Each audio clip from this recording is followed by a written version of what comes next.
Hello, my friends, and welcome to Public History with Justin, Jake, and Molly. I'm here, one of your co-hosts, Molly Kilty, and I'm joined by my lovely brethren, Jake Wynn and Justin the Hoff Voithofer. Jake and Nailed Justin, it. welcome. How are you boys doing today? Doing good. Doing good. Really excited to talk about a movie I really enjoy. Don't give it away yet. Justin, what are you excited to talk about? Always excited to talk about the incompetence of George Washington, which we will tie in here. So, doesn't make the film, but don't forget I can talk about it. This is now a George Washington was incompetent podcast, if you guys didn't know. No, today we are very, very pleased to be covering one of, dare I say it, the best movies of the 90s, The Last of the Mohicans. Ooh. So we are a public history podcast. Like, subscribe, send us a comment or two. We'd love to hear from you.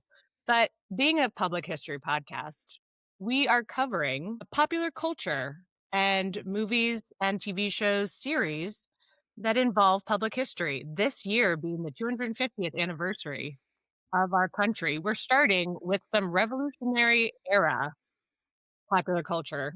Our last one was Jake, your favorite movie of all time? It quickly rose through the ranks to become one of my favorite movies to hate on.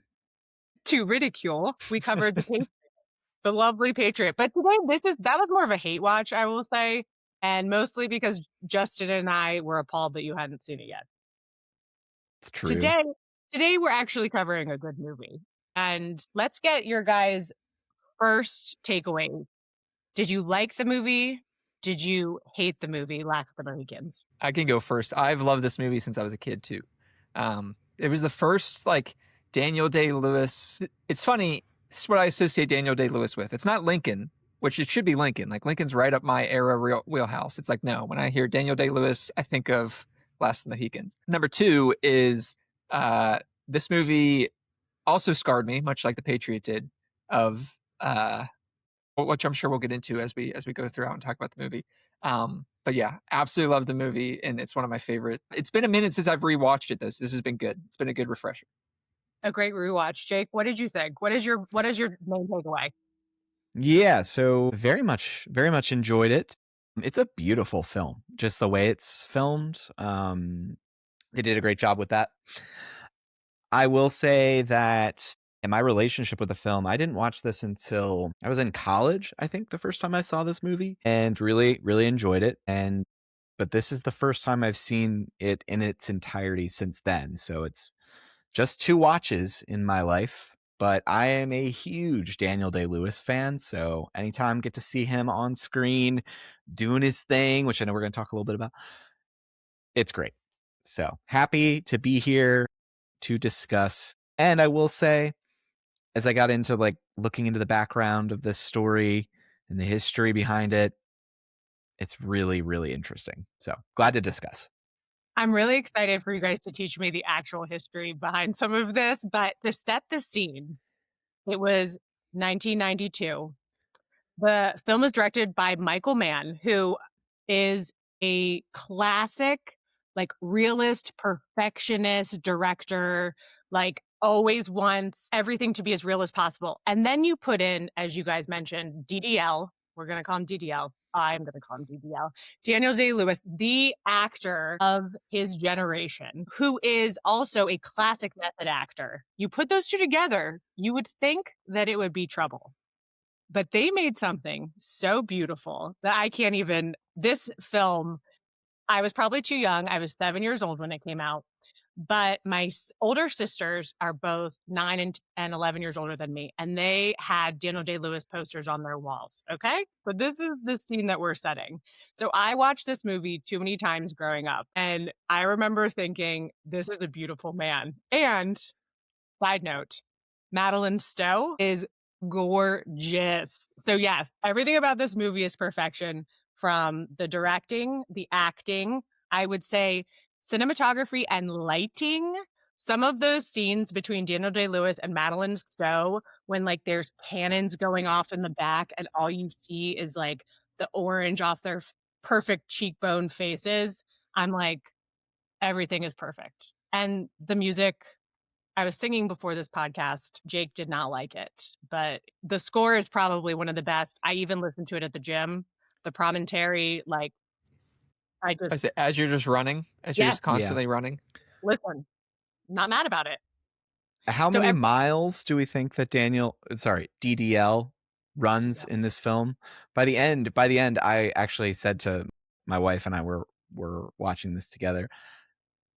I was like, is he running in like every other scene you see him? He's Yes. running somewhere with that long rifle. you cannot Running and reloading while at the same at time. the same Running and time. reloading. Yeah. Yeah. But you guys, he's so method that even training for this, like, he actually lived in the woods. I'm not kidding. That's, like, his thing. He was a cigarette smoker at the time, and he would roll his cigarettes because he was like, "This is how they would I don't even know if they did they smoke cigarettes back in the day?" But anyway, he would roll them because he was like, "I don't wanna have, like, cigarettes out of a carton." He is I can't imagine anyone else in this role. I imagine that you like when you said, yeah, Daniel, I just imagine him he's just became a marathon runner. He's like, you know what, for this script, I just gotta train to be a marathon runner, you know? Yeah.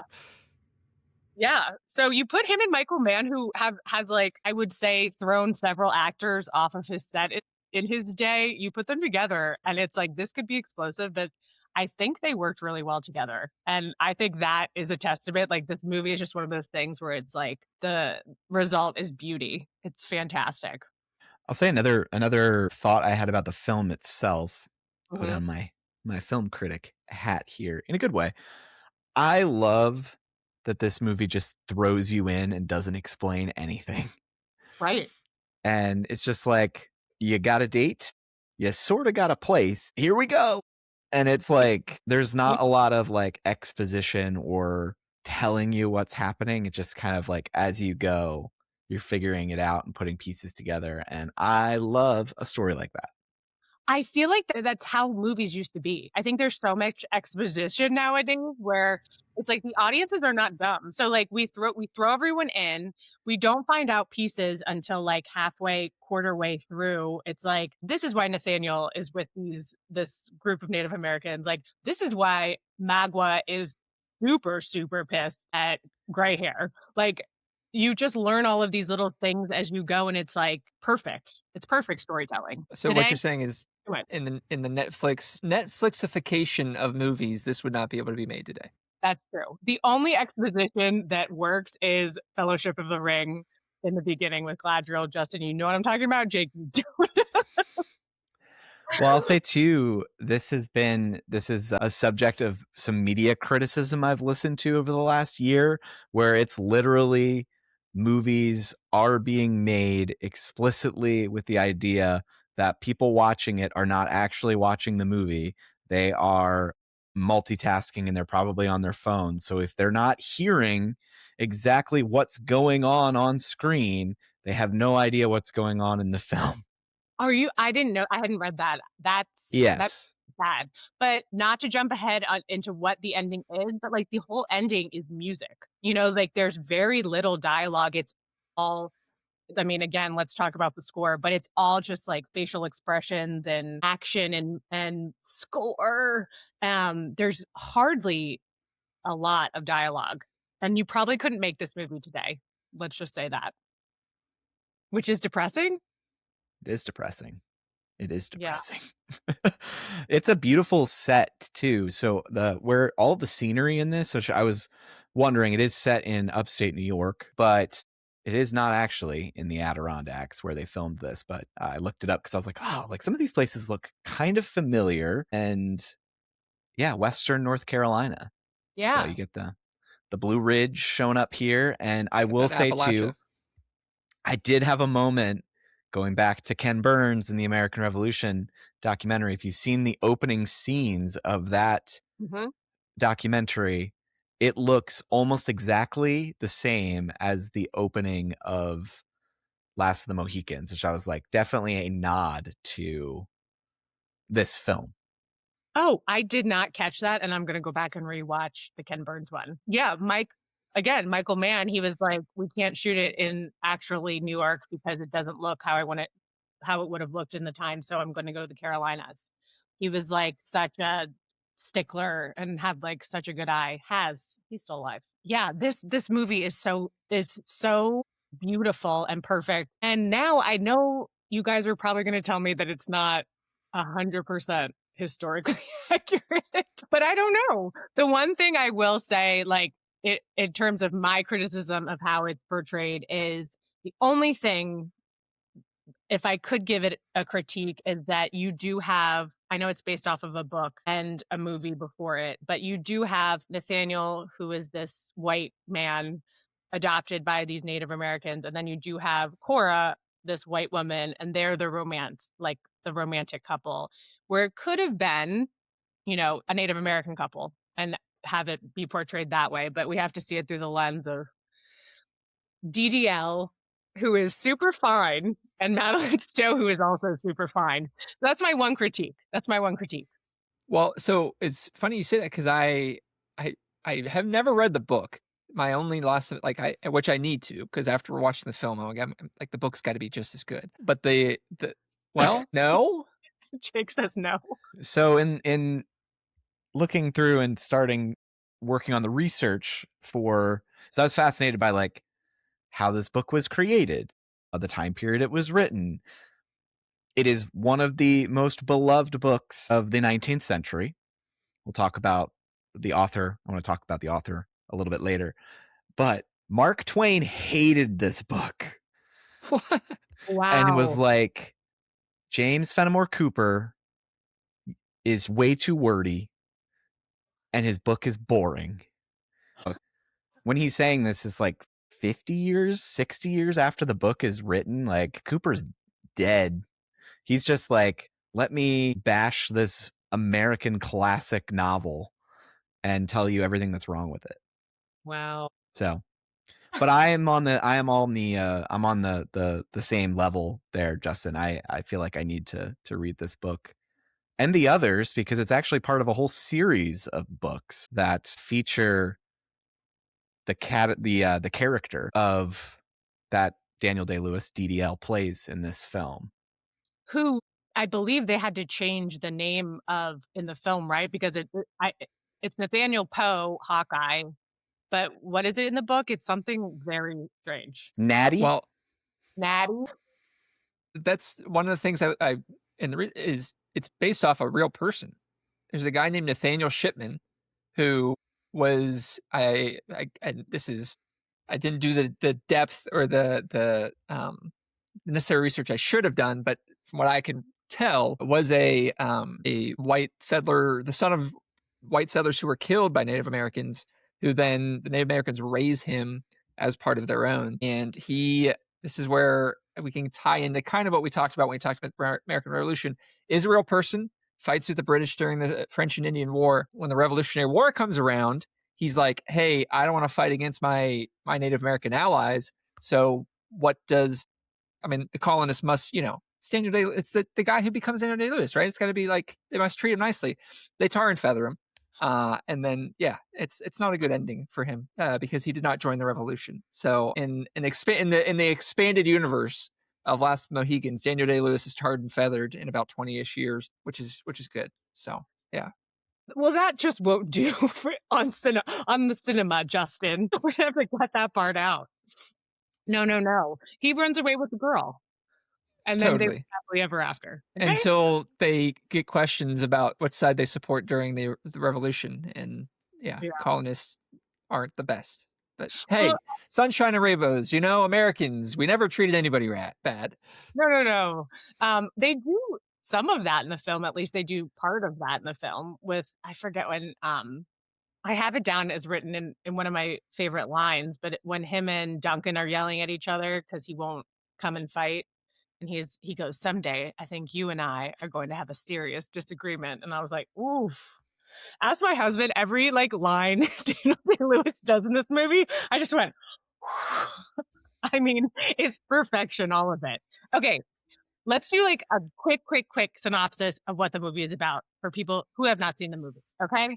So it's set in, remind me of the actual date if someone has it. 1757. Hey, French and Indian War. we have Hawkeye, Nathaniel DDL. He is, like Dustin said, orphaned, adopted by these father and son. Was there ever a mom in real life, do you know? Or was it just a father and son? You Once know, again, I should have done more, but that's all I got was he was right. adopted by a tribe. Chingachgook and Uncas, who I love. I think those two actors are perfect in this movie, and I love those characters so much. They seem to be just the good part of everything. They're loyal, they're brave, they're amazing. And British and French are fighting. There are the Huron and the Mohicans, and they're kind of pulled into the fray. But at the very top of this movie is the love story between DDL and Cora, who is the daughter of one of the British generals. And so it kind of unfolds. Loyalties are tested, romance abounds, and I believe the ending is one of the greatest endings, I would say, maybe in film. Top 10, at least. Anything you guys want to add? I think you No. nailed it. Yeah. I love your film synopsis skills. I'm a huge Parks and Rec fan, so it gives me some like Andy Yes, telling stories after his cable goes out, and so he's just describing Rambo to the audience that's there hoping to watch a debate. It gives me that energy. I think, oh my God, that's first of all the kindest thing you've ever said to me. He's like describing, yeah, Rambo and like Roadhouse to this group of people and when they don't have cable. Okay. So give me your guys' take on the historical accuracies of the film. Well, do you want to, I guess let's start with the era, right? So this is the French and Indian War.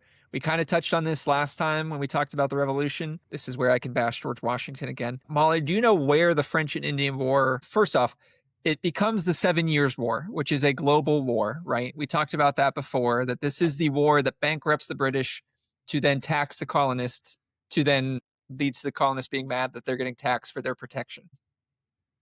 So this war starts in North America. It starts outside of what is now Pittsburgh, Pennsylvania, at a place called Jumonville Glen. And this is very interesting. So tensions were kind of going back and forth between the British and the French. You can kind of think they don't like each other, and something was going to start this thing, whether it's here in North America or somewhere around the world. Well, what starts it is George Washington, a 21 or 22-year-old commander of the Virginia militia, is going through the woods, going to what is now modern day Pittsburgh. That was a major French fort there. And as he's going there, he kind of comes up on a party of French soldiers. He doesn't know at the time it's a French envoy, which due to laws of the wars at the time, you're not supposed to attack an envoy. He kind of surrounds them. He goes to capture them. Something happens. They start shooting at each other. And he ends up capturing this envoy with a couple other French soldiers. And that's supposed to be the end of it. He captures them. He's supposed to tell them, hey, Pittsburgh's ours. This whole Western Pennsylvania area, this Western frontier is British land. Get off of it. While he is kind of going through this, he is handed the envoy's note. George Washington does not speak French. So he's kind of looking at this note. And while he's looking at the note, one of his Native American allies comes up and just brains the French dude, just brains him. And Washington's just kind of standing there like, what the F? Like, what the heck just happened? Well, there was one survivor of that massacre, quote unquote, who makes it back to the French at Fort Duquesne. French get pissed. They send a note back to Washington, basically saying, like, we're coming for you. March out of Fort Duquesne. Washington builds this fort called Fort Necessity, because it was a necessity. Terrible design and awful location. The French siege it, capture it, and then they send him a note saying, like, when you surrender, well, basically, they send him a note for surrender. Once again, Washington does not read French. So he has a translator translate it to what he thinks it says. He signs it, hands it to the French. And what he actually signed was a note saying, yes, I take responsibility. And yes, the British Empire basically slaughtered a bunch of people. The note puts blame on Washington and puts blame on the British Empire. So those notes go across the ocean. Both sides read it. Both sides get pissed. And George Washington starts a world war. So that's basically how we get, and the French and Indian War is the North American part of the global 7 Years' War. So this whole movie is based on the fact that George Washington can't read French. And when you're signing a surrender document, first off, hopefully you never sign a surrender document. Second off, if you're signing it, make sure you actually know what it says and don't just blindly say, oh yeah, no, I'm going to sign this and it's going to be fine. So yeah. George Washington How dare you? Also, it's kind of like Korra at the end when Magua and everyone are like bargaining on what they're gonna do, and they're like, the dark one, she's gonna, and she's just like sitting there like she does not understand any of the French or the Indian that's being spoken. It's wild, but that's the backdrop for how we get to the French and Indian War. So the French and Indian War conflict erupts during this time. Jake, I don't know if you want to cover a whole lot more about it, but I honestly don't know enough about Fort William Henry. Jake, what did you think? Yeah, so Fort William Henry is a place I definitely want to go to. It exists today. It's a reconstructed version of it, but it's a fortification is constructed by the British at the southern end of Lake George, at the border of New York's Adirondack Mountains. And so it's in this really interesting place. It's kind of where this entire conflict takes place across the entirety of the colonies, is kind of in this borderland between British America, the 13 colonies, and New France, or what we know as Canada. And this is kind of that border because it's pretty rural, wilderness, mountainous, difficult terrain to get to, which makes the lakes really important. So you have Lake George there. It's a crucial waterway. There's actually a battle that takes place in the vicinity of Lake George in 1755.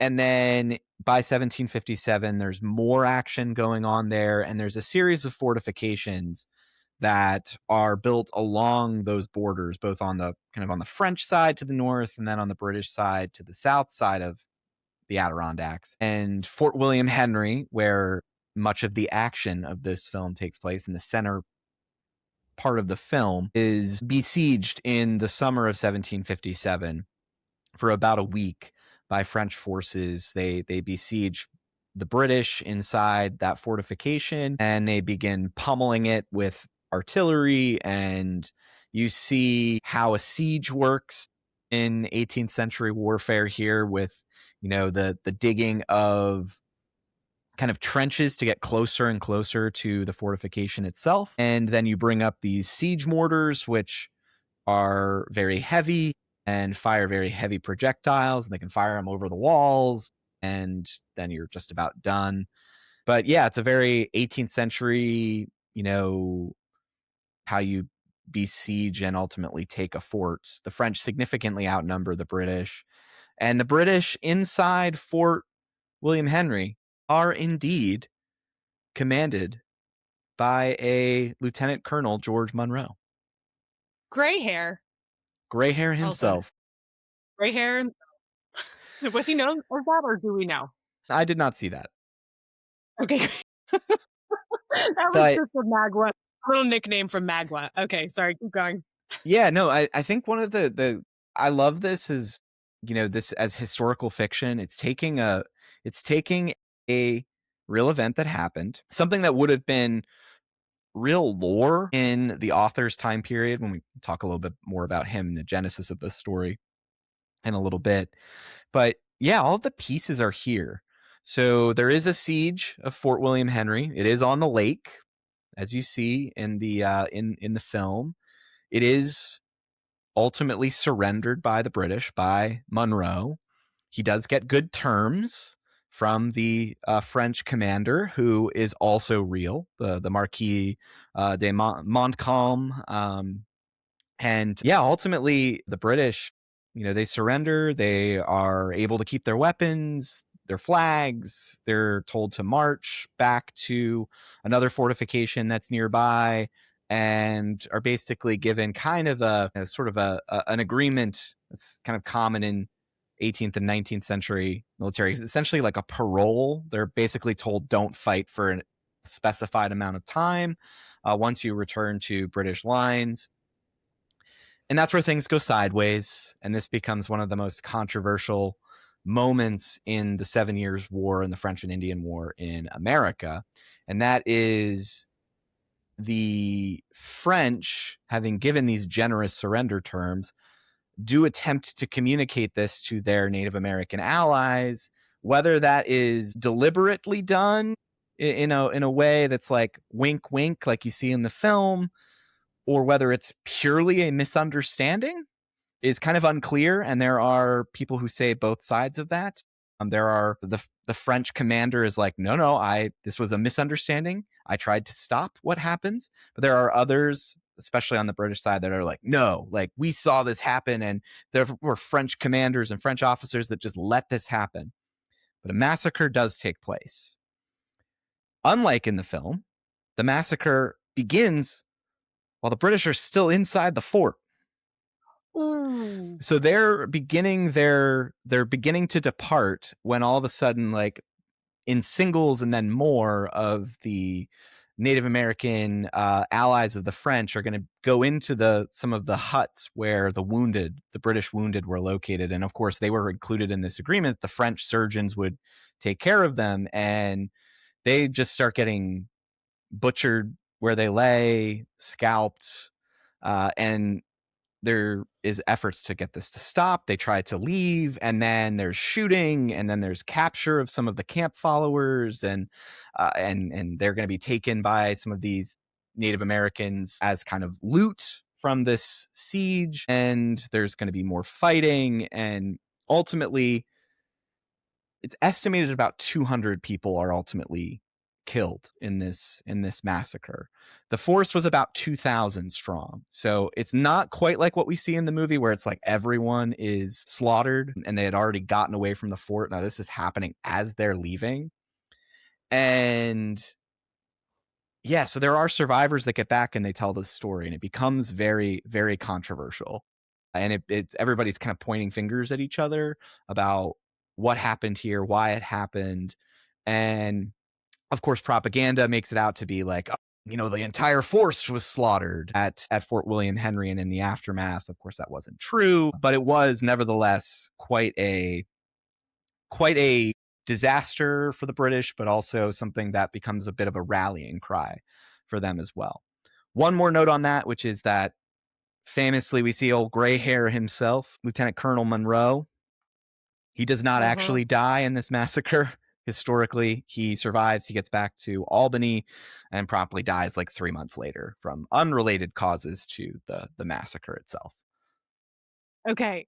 First of all, that's crazy. I did not realize that this whole thing was actually based on a true story. Number one. Number two, how dare you say he died at the battle? His heart was cut out of his chest, which I think is just, I don't know if that was why you had nightmares growing up, but Yes. I'm pretty sure Yes. it was why you Yes. were nightmares. Yes. You hit the scene where I was like, oh man, like little 7, 8-year-old me, not a fan of this. Not a Not something I probably should be watching. not a fan at all. I agree. That's wild. Okay, I have a question. Are the Native American tribes that are represented in the movie accurate? Like, was it the Huron and the Mohicans that were fighting in this area in this time? Yeah, so this is one of the things I was curious about too, because it's I think something that gets underexplored is the what's happening here with these nations that really exist and these communities that are all in the midst of this conflict. But you get the Huron. So I was looking into them because I was curious about, we have Lake Huron. So, it's like, okay. So presumably they live in Canada, and there was a Huron Confederacy that existed in the 17th century. So listeners may be familiar with the Iroquois Confederacy. They're actually the ones that defeat the Huron Confederacy in the 17th century. So about 100 years before the events that take place here. And this gets a little bit to that beef with the Mohawk. It's really in this, you hear it as kind of like a personal beef with Magua as well, not only with the British, but with their Mohawk allies. And that is a real thing that the Huron Confederacy was actually forced off of parts of their ancestral land and forced further west and north into Canada in about 100 years before this event. So there would have been some generational beef between these groups of people. But yeah, so there is, this is generally taking place in the territory of the Iroquois Confederacy. And they're a very powerful group of interconnected communities that all work together, kind of have a bit of a democratic society as well, where they're making decisions. And yeah, so there is some beef between these groups. And then you also have the Mohicans, so the last of the Mohicans, kind of the whole title and everything. This is something I found interesting too, and this is why I want to kind of go through and read the book myself. But you also get this in the film, which is this idea of these landscapes as kind of devoid of people, except for these bands that kind of appear out of nowhere. And that's not necessarily true. Now, there are stretches of this that's wilderness, but there are a lot of communities that are here. There are some of these towns, some of these places that do exist in this region. It's not just purely mountains and trees. And the idea of this kind of the last of these people gets to this idea that in the author's time, in Fenimore Cooper's time, there was this idea that kind of genocidal, that it's like these people are going to disappear eventually, whether they're going to assimilate or they are going to die. And that's just kind of the what's in the air as a middle-class white American growing up in New York in the early Republic. That's kind of the sentiment about, there's this romance to it, and you see that come through. It is a romantic story, but the backdrop of that is that you have the romances in some of the decline of this, like, what were a great people that have now been winnowed down to the last of this people, the last of this family. And that kind of adds that element to that Cooper was going for when he wrote the book. And first of all, I'm glad you said it's so sad. Like, you're rooting obviously I was when I was watching even Magua. I'm like, I get it. Like, his beef with Monroe is he came, killed his children, basically took him as a slave. His wife ended up going and marrying another man. So he's completely decimated. And there's this idea throughout, like, he wants General Monroe. He wants to kill his children too. He wants his line to end. And then when Magua goes and has the talk with the elder Huron leader, I forget his name, he basically is like, okay, well, to make this all good, you're going to marry one of Monroe's daughters. So, his line will keep on going and your line will keep on going. It's all this like idea of the end of the line in terms of like descendants. And as watching it in 1990s and now, I was rooting for every single Native American because I know where we're at today versus probably how they felt about it back when it was written. So, I mean, I was rooting for Magua, although he is like such a badass villain in this. He's like so sinister. He has one time where he has like a glimpse of humanity, and it's right before Alice like jumps off the cliff to follow Uncas, and he kind of like puts his knife away and he's like he kind of like looks sad a little bit and then it's like gone. He's like, nope, hardened again. He's my dude. All right. What else we got, guys? What do you got, Justin? What'd you say? I said, what do you got, Justin? I mean, you guys have covered it all. I mean, there's not much more. All right, we're talking movie stuff now. Then I'm going to ask. Go ahead. I'm going to ask. Oh, go ahead, Jake. No, I was. If it's okay, just to talk a little bit about the author of the book and just to get it in, because I think he's an interesting character. So the book is written in 1826, so it comes out in the 1820s, and it's written by this kind of upstart American author who's going to create kind of the idea of the great American novel. And his name's James Fenimore Cooper. He grows up in New York.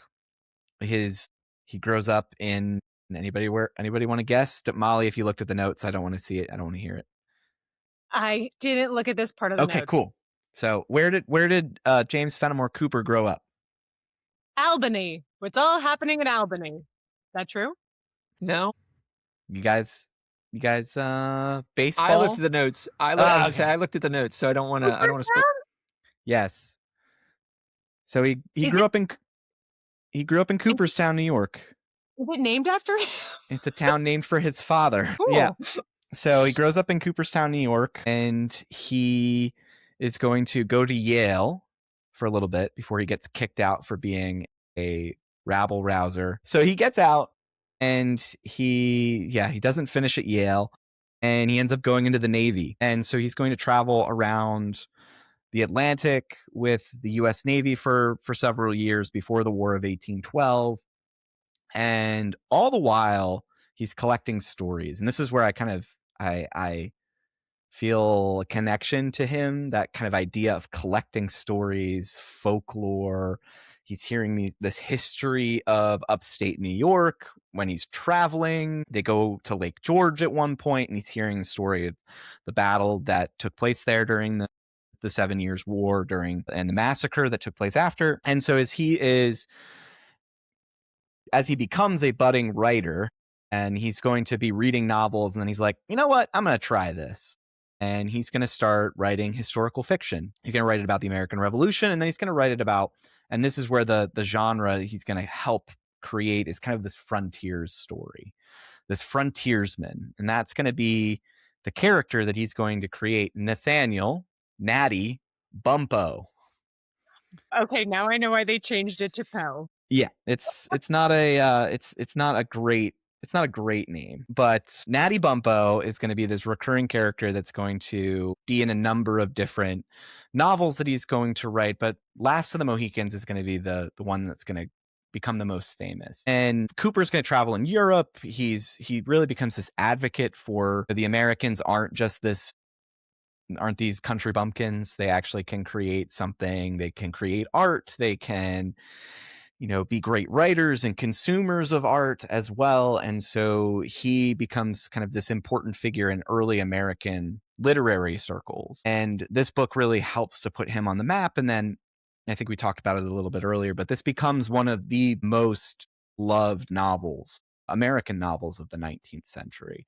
And then when the era of film comes around, long after Cooper's dead and gone, this film is made numerous times. The Last of the Mohicans has numerous versions through the years as well, from silent film up through the talkies into the 1990s, ending with this lovely film that we've gotten to watch for this episode. Well, can we also point out too that the first time I was introduced to this was on the TV show MASH. I was going to ask you about that. Hawkeye Pierce, named after his dad's favorite author. Favorite book was Last of the Mohicans, so that's how Franklin Benjamin Pierce gets his name, Hawkeye Pierce. Am I blowing your mind, Molly? When I was rewatching, I was like, oh my gosh, what a coincidence. Hawkeye. I was not putting together they're actually related. Actually related, yes. So my cat that is running around somewhere named Hawkeye traces his lineage back to this book. Does he also run so far in the forest? He does run a lot. And maybe that's there's something there. Okay, I don't know which version of the film it was, but it was probably the last made before 1992 version. Michael Mann, I remember hearing that he loved that movie.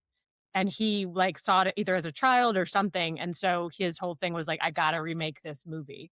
That's crazy that it was it was such a popular book and then such a popular movie. I feel I think it's due for a remake, or no? Daniel Day-Lewis was too good. We can't remake it. I don't think you want to do it. Because it's not going to the whole massacre scene at the end is just an incredible shot of cinema as he's backing up, and then you see all of the Native Americans come out from either side of him. That you would make it. We talked about this with the Patriot. You make it CGI today, and it would look terrible. Okay, because he was such a realist. I was like, thank God there wasn't CGI back then, because somebody would have done something to it to mess it up. And I want to talk about the end, okay? Because I feel like the end is so good. The story is so good. So we get basically this trade between the Huron and DDL. Nathaniel comes and tries to save the two British ladies, his love Cora and her younger sister Alice, and then sweet boy Duncan, who, by the way, I love his character so much, because I feel like today he would be this jerk who's so mad at Nathaniel the whole time, and then he sabotages it, but he doesn't. He sacrifices his life.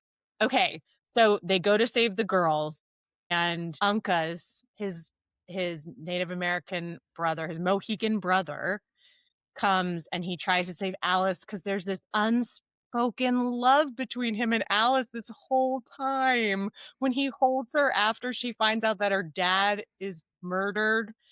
Anyway, Uncas dies.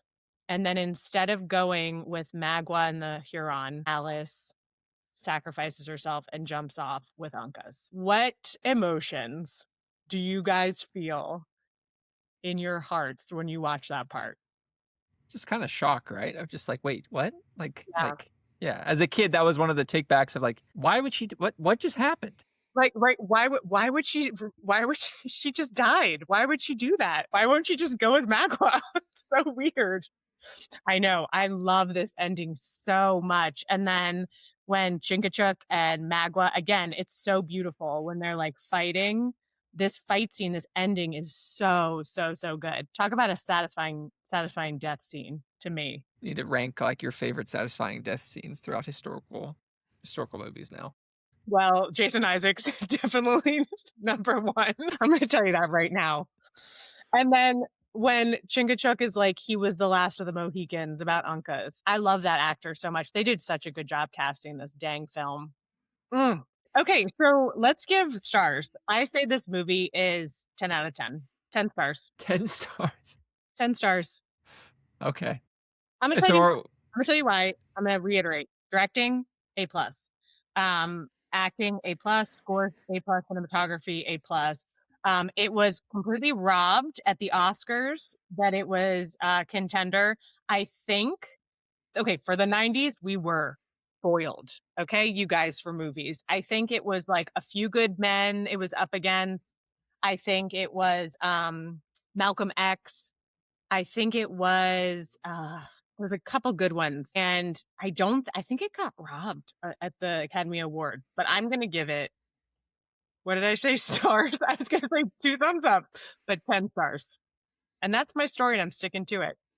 so it won one award at the Academy Awards. One. Which one? Which one would you think? I don't know if you know Score? Score? Yes, best Okay. sound. Okay. Oh, best sound. Is that the same as score? Sound like editing or sound like? Oh, that's a great question. It just says best sound. Once again, I'm ignorant of the Academy Awards. So I think it was robbed. And Daniel J. Lewis was, I don't even know if he was up for best actor, but I think it was oh gosh, now I can't remember. You're gonna Best tell me. runner. Best cigarette roller. I think he built one of the canoes, no lie, that they I swear that they escape with. I kid you not. He's one of those guys. It's incredible. I give this 8. I'll give it 8. Okay, tell me why. Oh, I like it. I even love it. But it's just like, I don't know. There's just, I think, yeah, I don't know. I give it 8. Okay. Yeah, I have such great descriptors there. I give it 8. Justin, what do you give it? I think 7 and probably 8, 8 or 9 is probably like right at the best for me if we're on a scale of 10. I mean, it's a great movie. It's once again, it's this type of movie is never going to be made again. So it's just enjoying it for what it is. And I did look it up. So best sound is recognized as finest in sound mixing, recording, sound design, and sound editing. So it is not best music. Yeah. It beat best sound. It beat Aladdin. Probably an upset, I guess. Beat Aladdin. And can we? That's chock-a-block full. I'm sorry. Aladdin was also that year. Aladdin was also that year. Aladdin, A Few Good Men, Under Siege, and Unforgiven, which surprisingly, Best Picture was Unforgiven, was the name of the film. It beat A Few Good Men, The Crying Game, Howard's End, and Scent of a Woman. Scent of a Woman. That's it. Al Pacino. That's who won the Best Actor. That's a chock-a-block full. So I feel like we were like flush with good movies from like 92 to when did The Patriot come out? Right before right before The Patriot came out. Well, if you want to be mad, I don't even think, if I'm reading this right, DDL was nominated for Best Actor. Matt, I think he might have already won for My Left Foot. That's why. This was too blockbustery for them. Whatever. I think every movie DDL's in should just win the Best Actor. And Dances with Wolves had come out, I think, 1990, and it had won Best Picture. and people were like, "Oh, we did a bad thing by awarding Best Picture. We're not going to do that again. We're not doing it with these historical fiction sweeping dramas anymore. Sorry, Last of the Mohicans, you're out." Kevin Costner did this whole thing dirty. Let's blame him. That's a movie I've never seen. Jake. I'm sick of this. I am sick to And death. Molly, I think it's just gonna be easier going forward to just assume Jake has not seen the movie. Like Okay, that's whenever good. we think of a movie and we're like, oh, you know that movie, we're just assume, all right, Jake, you haven't seen it. We'll put it on the list. Right. Like you mean like popular, like things that are super popular in the Yes, guys. yes. Jake hasn't seen it. Jake, have you seen Star Wars? Yeah. Okay. Have you watched? I'm just trying to think of like famous movies about Casablanca. Oh, I love Casablanca. That's Cool. surprising to me. Okay, good. Okay, actually, yeah, that fits. That fits. He's too good for Lord of the Rings. When he's seen No, I'm Casablanca. not. I didn't say I'm too good. I'm not too good for it. I just Kidding. Who was the author of the book that this is based on again? Fenimore Cooper. yeah, James Fenimore Cooper. As you were speaking of him and like this frontier kind of the Western man or whatever it was, I was like, so he was the Taylor Sheridan of his time. He's doing his like his version of Landman. Oh, Mm, that's Natty Bumpo, Landman. Landman. Okay, you guys, I thoroughly enjoyed rewatching this movie, and I learned two things. George Washington started the uh, French and Indian War. He started the A 21-year-old George Washington, yes. yeah, because he didn't know French. And I also learned that this is based on a real thing, which the whole Fort William Henry thing, and it was a real massacre. It maybe did not involve some of the intricacies with Magua and the like, but I think that's super cool because I assumed that the whole thing was made up Yep. There's no heart being extracted, at least of Lieutenant Colonel Monroe that we know about. that we Who know knows, about. Jake? Maybe it was just three months off. You said he died 3 months after the massacre. He just came in to sleep, and that's how he died. Yeah. Oh, so as I was watching that again, I was like, I feel like the heart was already out of his body, and then the actor died. I was like, wouldn't he already be dead? Like way No, long. it's the Indiana Jones thing where you just Exactly. rip the heart out. The Wait, beating no, heart. you've seen Indiana Jones, Jake? Yes. Okay, good. Okay, good. Thank goodness. Claps. Everybody, applause for Jake. Once we do some World War II stuff, we can watch Indiana Jones, right? And talk about the historical accuracies there. 100%. We're just going through all my childhood crushes. We got Daniel Day-Lewis, we got Harrison Ford. Who's next? Tom Selleck? Tom Selleck. Wait, really? It's we need the to explore mustache. this. We need to explore. It's the mustache. My dad loved Magnum PI. Wow. We met a little baby. You guys, he was in everything back in the day. Okay, Mr. Baseball. There's a lot of things going on. Wow. Really digging in here. Okay. And next in our pop culture rewatch, we'll be going through our Revolutionary War era period. And we're going to be doing a rewatch of John Adams. And then who knows, we might branch out into other eras, or we might have some additional movies / series to watch. Yes. But I'm excited.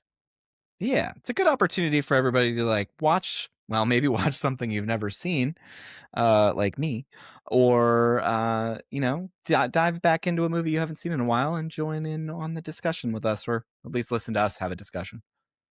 And you will learn things, if you are me, that you never knew before. So I think I'm a big proponent of these movies, even if they aren't 110% historically accurate, because they get people interested and then you learn new cool stuff about it. And it's a little gateway, a little doorway for you to dive into more of the legit history, if you will.